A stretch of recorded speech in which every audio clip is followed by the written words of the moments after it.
Dear students, मैं doctor पवन वासनीवाल आपका स्वागत करता हूं, वेलकम करता हूं। दोस्तों, आज अपन बात करने वाले आरयूएचएस का एग्जाम जो पेपर हुआ था 2019 में, थर्ड सेम की बात कर रहे हैं। जो पेपर है फार्मास्यूटिकल इंजीनियरिंग, इस पेपर को आप ऐसे मानना कि ये आपका मॉडल पेपर है या इसमें से बहुत सारे क्वेश्चंस आने वाले हैं, इस तरह से आपको समझना है। आंसर कैसे करना है वो चीज मैं आपको बताने वाला हूं, तो पूरा पेपर देखिएगा। इंडिविजुअल क्वेश्चन को मैं डिस्कस करने वाला हूं, किस तरह से आंसर आपको करना है। यदि आप चैनल पे पहली बार आए हैं तो चैनल को आप सब्सक्राइब करना ना भूलें। मैं टाइम टू टाइम हर सेमेस्टर के वीडियोज अपलोड करता रहता हूं, मॉडल पेपर अपलोड करता रहता हूं, आरयूएचएस के पेपर अपलोड करता रहता हूं। ये सारी चीज आपको ध्यान रखनी है, क्योंकि आने वाले आपके नेक्स्ट सेमेस्टर के लिए भी आपके लिए चैनल आपके लिए इंपॉर्टेंट रहेगा, बेनिफिशियल रहेगा। तो दोस्तों, अपन बात करते हैं, पहला थर्ड सेम की बात कर रहे हैं, फार्मास्यूटिकल इंजीनियरिंग की बात कर रहे हैं। जनरली आपके ये चार इंस्ट्रक्शंस होते हैं जिनको आपको फॉलो करना होता है। पहला इंस्ट्रक्शन है कि आपको क्वेश्चन पेपर पे कुछ भी नहीं लिखना। क्वेश्चन पेपर पे रोल नंबर के अलावा यदि आप कुछ लिखते हैं तो आपको अनफेयर मींस की श्रेणी में लिया जा सकता है, उसको ध्यान रखना है। फिर दूसरा आपका इंस्ट्रक्शन है सेक्शन ए के लिए, क्वेश्चन नंबर 1 और क्वेश्चन नंबर 2, जिसमें 5-5 क्वेश्चन होते हैं। वेरी शॉर्ट आंसर वाले क्वेश्चन होते हैं जिनको आपको कंप्लीटली करना होता है, मतलब कंपलसरी होता है। हर क्वेश्चन का 2 नंबर होता है। इस तरह से 20 नंबर का सब रहता है सेक्शन ए, जो आपको पूरा कंप्लीट करना होता है। क्वेश्चन नंबर थर्ड, मतलब पॉइंट नंबर थर्ड, जिसमें सेक्शन बी के लिए होता है, जिसमें क्वेश्चन नंबर 3, 4 और 5 रहता है। इसमें से कोई से 2 क्वेश्चन करने होते हैं। डिस्क्रिप्टिव टाइप का होता है, हर क्वेश्चन 10 नंबर का होता है। इस तरह से ये 20 नंबर का सेक्शन होता है। फिर उसके बाद में फोर्थ पॉइंट रहता है दोस्तों सेक्शन सी के लिए, जिसमें क्वेश्चन 6 और 7 रहते हैं, जिसमें 5 और 4 सब क्वेश्चन होते हैं, जिसमें से 4 क्वेश्चन और 3 क्वेश्चन, टोटल 7 क्वेश्चन पढ़ने होते हैं। मतलब यहाँ के आपके पास चॉइस रहता है और 35 मार्क्स का रहता है। टोटल आपका 3 घंटे का पेपर और 35, 20 और 20 इस तरह से मिलके 75 मार्क्स का क्वेश्चन पेपर होता है। तो अपन बात करते हैं पहले क्वेश्चन की। तो देखिएगा, क्वेश्चन नंबर पहले में है फिल्टर एड। तो यहाँ पे इसका सिंपल सा डेफिनेशन लिखना है। दूसरा आता है फूरियर्स लॉ, इसका अगेन डेफिनेशन लिखना है।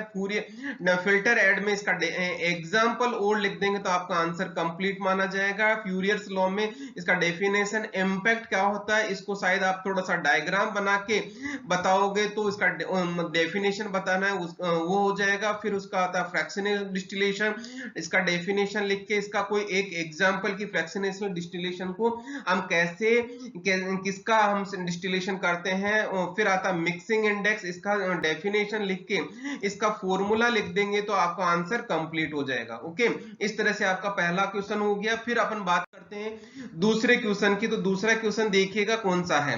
पहला है इसका इक्विलिब्रियम मॉइस्चर कांस्टेंट। तो इसका डेफिनेशन लिख के इसका आप यदि फॉर्मूला लिख देंगे तो पूरा क्वेश्चन हो जाएगा। फॉर्मूला जब भी आप कहीं पर भी लिखते हैं तो उसमें जो वैल्यूज होती है या जो क्या कहेंगे अलग अलग वेरिएबल्स होते हैं, उनका नाम और उसका मीनिंग जरूर लिखिएगा ताकि आपका आंसर कंप्लीट हो जाए। फिर आता है विस्कस फ्लो। विस्कस फ्लो का अगेन डेफिनेशन रहेगा और इसका एग्जांपल लिखेंगे किस तरह से कि विस्कस फ्लो कौन शो करता है। फिर आता है next biological corrosion. Biological corrosion इसका डेफिनेशन और इसका एग्जांपल, क्योंकि वेरी शॉर्ट आंसर है इसलिए आपको शॉर्ट में लिखना है। फिर आता है थ्योरेटिकल प्लेट। तो इसकी again definition as well as इसका फॉर्मूला, फॉर्मूला क्या होता है वो चीज आपको लिखना है। फिर आता है फ्रीज ड्राइंग। फ्रीज ड्राइंग की अगेन डेफिनेशन और इसका एग्जांपल, किसका फ्रीज ड्राइंग करते हैं तो हमारे रहता है। ये हो गया आपका क्वेश्चन सेक्शन ए पूरा का पूरा कंप्लीट। दोस्तों, आपको सेक्शन ए कंप्लीटली करना चाहिए और अच्छा टू द पॉइंट आंसर करोगे, डिस्क्रिप्टिव मैनर में नहीं जाओगे तो पूरे में से पूरे मिलेंगे, ताकि आपको passing marks as well as scoring के लिए आपके लिए बेनिफिशियल रहेगा। फिर अपन बात करते हैं दोस्तों क्वेश्चन नंबर बी सेक्शन का, question number third. Explain with the help of neat and labeled diagram the construction, working and advantage of ball mill and fluid energy mill। तो दोस्तों इसमें देखिएगा आप पहला इस तरह से आपको बॉल मिल का डायग्राम बनाना है। बॉल मिल का डायग्राम और लेबल के साथ बनाओगे तो बहुत अच्छा रहेगा। और यहाँ पे दूसरा इसका जो वर्किंग दिखाओगे वो फ्लो डायग्राम में दिखाओगे तो आपका बहुत अच्छा आंसर बनेगा, एग्जामिनर मार्क्स काट ही नहीं पाएगा। उसी तरह से फ्लूइड एनर्जी मिल का आपको आंसर करना है इस तरह से। ये फ्लूइड एनर्जी मिल का डायग्राम है, इसका जो वर्किंग है और है तो आपको अगेन मैं कहूंगा फ्लो डायग्राम में बनाओगे तो आपको आंसर बहुत अच्छा जाएगा और एग्जामिनर मार्क्स मैक्सिमम देगा 100%। ओके, ये क्वेश्चन नंबर थर्ड हो गया। फिर क्वेश्चन नंबर फोर्थ की बात करता हूं दोस्तों। Describe the construction working advantage application of economy of multiple effect evaporator. तो दोस्तों मल्टीपल इफेक्ट इवेपोरेटर का आंसर कैसे करेंगे, इसका जैसे तरह डायग्राम बनाना है। सबसे पहले आपको इसका डेफिनेशन बनाना है, डेफिनेशन के बाद में इसका जो वर्किंग बताओगे वो फ्लो डायग्राम में बताओगे, फ्लो डायग्राम में बता के उसका फिर उसके बाद में जो एडवांटेज और एप्लीकेशन है वो पॉइंट्स में लिखोगे। इस तरह से 1 2 3 इस तरह से पॉइंट्स में लिखेंगे तो आंसर आपका बहुत अच्छा जाएगा। जो डायग्राम बनाओगे नीट एंड क्लीन बनाना ताकि आपका आंसर कंप्लीट हो। ओके, फिर अपन बात करते हैं क्वेश्चन नंबर 5 की। तो देखिएगा, discuss the behaviour of solids during drawing, right detail note on construction working advantage and limitation of spray dryer. तो देखिएगा यहाँ पे सॉलिड बिहेवियर पहला डेफिनेशन के साथ में इसका बिहेवियर शॉर्ट में लिखना है। उसके बाद में आपको आंसर इसकी जो स्प्रे ड्रायर है इसका ये डायग्राम बनाना है। डायग्राम बनाते टाइम ध्यान रहे इसका कंस्ट्रक्शन को, पहला पॉइंट इसका कंस्ट्रक्शन समझाना है, दूसरा वर्किंग के लिए आप फ्लो डायग्राम के साथ बनाओगे तो आपका आंसर कंप्लीट अच्छा सा प्रेजेंटेशन होगा। एडवांटेज और लिमिटेशन इसकी पॉइंट्स में आंसर करोगे तो आपको आंसर बहुत अच्छा जाएगा और एग्जामिनर पूरा मार्क्स देगा आपको। ओके, फिर अपन बात करते हैं दोस्तों क्वेश्चन नंबर थर्ड की। जो हमारा सेक्शन आता है सी, सेक्शन सी में देखिएगा यहाँ पे कोई से 4 क्वेश्चन करने होंगे। पहला क्वेश्चन है discuss the working of orifice meter with neat and labelled diagram. Orifice meter क्या होता है उसकी डेफिनेशन के साथ में सबसे पहले डेफिनेशन लिखना है, फिर आपको इस तरह का डायग्राम बनाना है और इसकी वर्किंग किस तरह से होगी वो वर्किंग आपको क्या करना है फ्लो डायग्राम में बनाना है। फ्लो डायग्राम से आपका प्रेजेंटेशन बहुत अच्छा जाएगा। जितना अच्छा प्रेजेंटेशन होगा आपका उतना ही अच्छा आपका पेपर जाएगा, उतना ही अच्छा क्वेश्चन अटेम्प्ट होगा जिससे आपको मैक्सिमम मार्क्स मिलेंगे। ओके, फिर अपन बात करते हैं दोस्तों आंसर बी, क्वेश्चन बी की। Right briefly on theory of centrifugation. तो थ्योरी ऑफ सेंट्रीफ्यूगेशन के लिए आप ये वाला डायग्राम बना सकते हैं और इसकी थ्योरी को आप एक्सप्लेन करेंगे।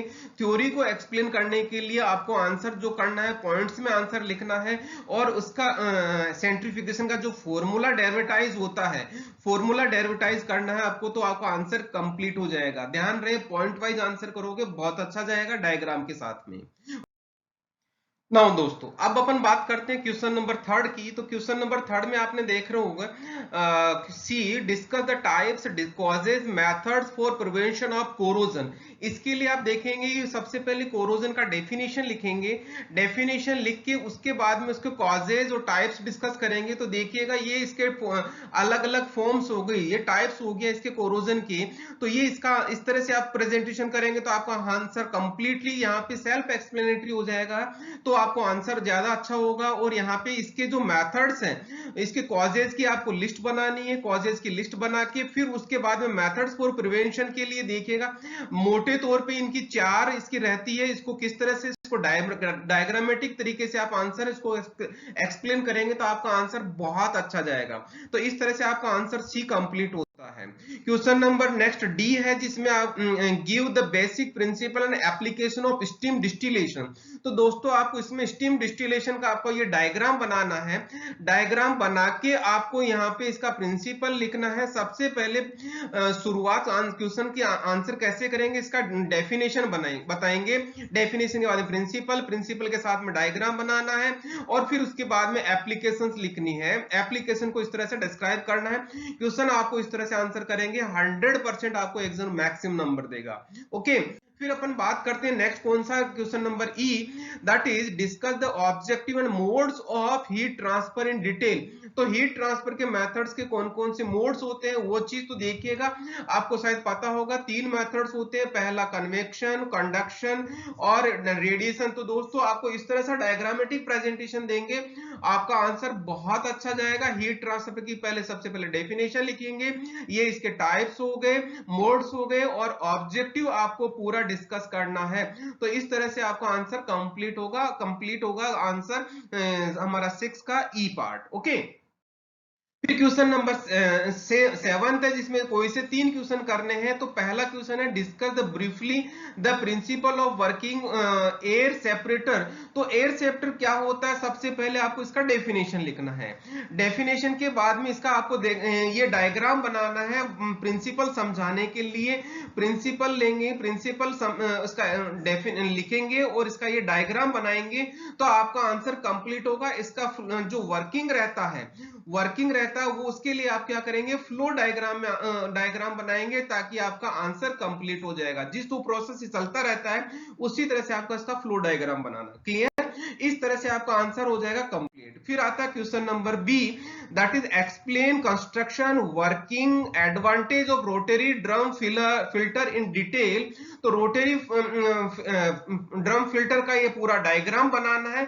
सबसे पहले ये क्या होता है इसका डेफिनेशन बताना है, डेफिनेशन के बाद में इसका ये कंस्ट्रक्शन आ गया वर्किंग का, और जो वर्किंग जो रहता है उसका वर्किंग का किस तरह से बताना आपको, इसका आपको फ्लो डायग्राम में आंसर करेंगे तो बहुत अच्छा आंसर जाएगा। एडवांटेज के आपको क्या करना है, शॉर्ट में इसके पॉइंट्स एडवांटेज लिखने हैं पॉइंट्स बना के। ओके, तो इस तरह से आपका आंसर ये कंप्लीट हो जाएगा बी का।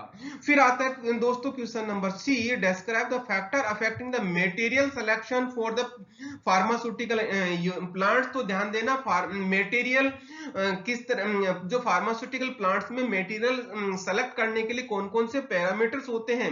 तो जनरली आपको पता होगा केमिकल पैरामीटर, फिजिकल पैरामीटर और इकोनॉमिकल पैरामीटर, इन तीन को आपको डिस्क्राइब करना है। डिस्क्राइब करते टाइम ध्यान रहे यहाँ पे इनके सब पॉइंट्स भी लिखने हैं, तो इसको इस तरह से आपको जितना अच्छे से आप पॉइंट वाइज आंसर करेंगे उतना अच्छा आंसर जाएगा। क्लियर, फिर उसके बाद में क्वेश्चन नंबर डी है दोस्तों, what are the various factor influencing the selection of suitable mixture. तो सुटेबल मिक्सचर, यहाँ पे मिक्सर के बारे में बताना है। तो मिक्सर की जो कौन कौन से फैक्टर्स अफेक्ट करते हैं, तो दोस्तों ये फैक्टर्स होते हैं nature of product, particle size, particle shape, particle charges, proportion of material, relative density, viscosity, surface tension of liquid, temperature और mixture of volume, agitator type, speed और मिक्सिंग टाइम। तो ये सारे के सारे पॉइंट्स आपको एक्सप्लेन करने हैं इन अ वेरी शॉर्ट फॉर्म, क्योंकि आपका यहाँ पे 5 नंबर का ही सवाल है। ओके, तो इस तरह से आपका आंसर कंप्लीट।